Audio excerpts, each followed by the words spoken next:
Coach, coming into this series, I think everyone knew it would be your pitching staff, which has been really good all year against an Arizona offense that's statistically top 5 in many major categories in the entire country.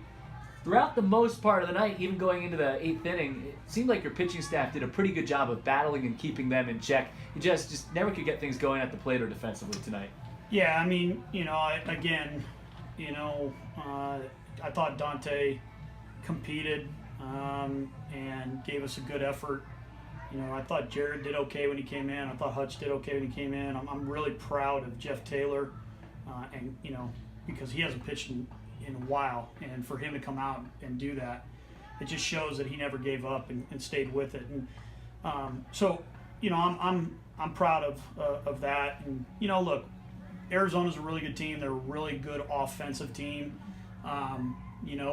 But I also think that if we can play our best game, we can be in there in the 9th and have a shot to win this. So we got to play better defense. 3 errors, that's going to hurt you every time, especially against a good offensive team. But as I walked in, I heard you say that could possibly be Dante's last start in an Nittany Lion uniform, and if it is, I can't thank the kid enough for his effort.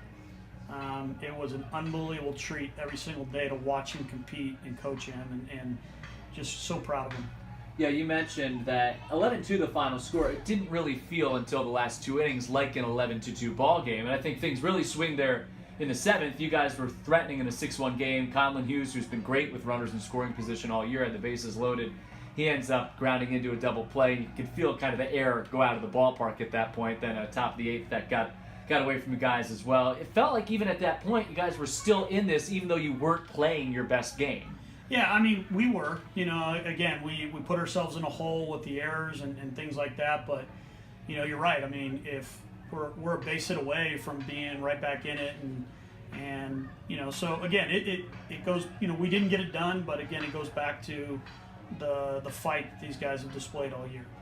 Jordan Bauer Sox tonight, 3 for 4 with a run scored. What's made him so effective? I mean, he had a little slump here the last couple of weeks, but he snapped back out of that funk here. Yeah, I mean, the biggest thing with him is just that, he hasn't given, last year he fed, that those thoughts in his head of, well, what is this scout thinking, or what do I got to do, or, I went 0 for 8, so I got to try to make up that for that 0 for 8 on this pitch, and, it just snowballed away from him, and he's been able to understand that he's got to stay in the present, and that exactly what you just said is probably a perfect example of it, because he was going through a little bit of a struggle there, and yet he didn't let it take him down. He didn't pack it in, and had a great night tonight.